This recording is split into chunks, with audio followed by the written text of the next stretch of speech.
அனைவருக்கும் வணக்கம். மீண்டும் ஒரு முறை இந்த கொரோனா கால நாட் சோ மெச்சோ வீடியோ சீரீஸில் நம்ம சந்திக்கிறோம். இந்த நிகழ்ச்சியில் உங்களோட கேள்விகளுக்கு உண்டான பதில்களை நான் சொல்லிட்டு இருக்கேன். உங்களோட மனநலம், இனநலம், உடல் நலம் சம்பந்தப்பட்டமான கேள்விகள் இந்த நிகழ்ச்சிக்கு நீங்கள் எழுதலாம். faq@gmail.com அப்படின்ற இணைய முகவரிக்கு உங்களோட கேள்விகள் நீங்கள் எழுதினீங்கன்னா இந்த நிகழ்ச்சியில் உங்களுக்கு அதுக்கு உண்டான பதில்கள் சொல்லப்படும். எனக்கு இன்னைக்கு ரொம்ப மகிழ்ச்சியான நாள். ஏன்னா இன்னைக்கு ஒரு 15 வயது இளம் மாணவர் ஒரு முக்கியமான கேள்வி கேட்டிருக்கார்.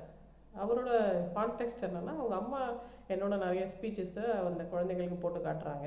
அது ஒன் ஆஃப் த ஸ்பீச்சஸில் குழந்தையோட டிஎன்ஏ, மைட்டோகாண்ட்ரியல் டிஎன்ஏ தாய் வழி சமூகமாக மட்டும்தான் வருது. அப்பா கிட்டேருந்து மைட்டோகாண்ட்ரியா குழந்தைக்கு வரதில்லை. அம்மா கிட்டேருந்து மட்டும்தான் மைட்டோகாண்ட்ரியல் டிஎன்ஏ குழந்தைங்களுக்கு போய் சேருதுன்னு நான் ஒரு ஸ்பீச்சில் சொல்லியிருக்கேன் போல இருக்கு.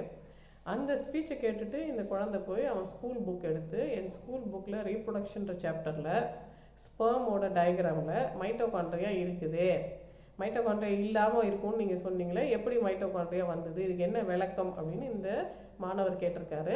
இந்த மாதிரி கேள்வி கேட்கும் மாணவர்களை நாங்கள் முதல்ல தலைவணங்கி உங்களுக்காக தான் நாங்கள் வெயிட் பண்ணுறோம். நீங்கள் இது மாதிரி நிறைய கேள்விகள் கேட்கணும். I am so happy to answer this question. Here is answer. நீங்கள் சொல்கிறது கரெக்டு. ஸ்பெர்மோட டயக்ராமை நீங்கள் நல்லா ஊற்று பார்த்தீங்கன்னா, ஸ்பெர்முக்கு ஒரு வால் இருக்கும், அப்புறம் ஒரு கழுத்து பகுதி இருக்கும், அதுக்கப்புறம் ஒரு தலைப்பகுதி இருக்கும். தலைப்பகுதிக்குள்ளே இந்த 23 குரோமோசோம்ஸ் இருக்கும். கழுத்து பகுதியில் மைட்டோகாண்ட்ரியா இருக்கும். மைட்டோகாண்ட்ரியா தான் அந்த வால் அசைக்கிறதுக்கு உண்டான எனர்ஜியை உருவாக்குதுன்றது கரெக்ட். ஆனால் இந்த ஸ்பெர்ம் அந்த எக்குக்குள்ளே என்டர் ஆகும்போது, ஓவம்குள்ளே என்டர் ஆகும்பொழுது அந்த வாலும் கழுத்து பகுதியும் கழண்டு வெளியிலே நிற்கும். அந்த 23 குரோமோசோம் மட்டும்தான் எக்குக்குள்ளே போகும். இந்த 23 குரோமோசோம், அந்த அம்மா கிட்ட இருக்கிற 23 குரோமோசோம், அப்பா கிட்ட இருக்க 23 குரோமோசோம் ரெண்டும் கலந்த பிறகு அந்த கருமுட்டை ஜைகோட் உருவாகும். அதுக்கப்புறம் அந்த ஜைகோட்டுக்கு கொடுக்குற எனர்ஜி எல்லாமே அம்மாவோட யோக்கில், அந்த கருமுட்டையில் இருக்கிற அந்த யோக்கில் இருக்கிற மைட்டோகாண்ட்ரியல் டிஎன்ஏ கிட்டேருந்து மட்டும்தான் குழந்தைக்கு எனர்ஜி ப்ரொடக்ஷன் உருவாதுன்றதுனால நான் சொன்னது கரெக்ட் தான். நீங்கள் சொல்கிறதும் நீங்கள் பார்த்ததும் கரெக்ட் தான். ஸ்பெர்மோட பிக்சரில் மைட்டோகாண்ட்ரியா இருக்கும், ஆனால் அந்த மைட்டோகாண்ட்ரியா அந்த எக்குக்குள்ளே போகாது, அது வெளியிலே வந்துடும்ன்றதுனால திஸ் இஸ் அட்வான்ஸ்டு லெவல். நீங்கள் இவ்வளோ யோசித்து கேள்வி கேட்டதுக்கு ரொம்ப ரொம்ப நன்றி.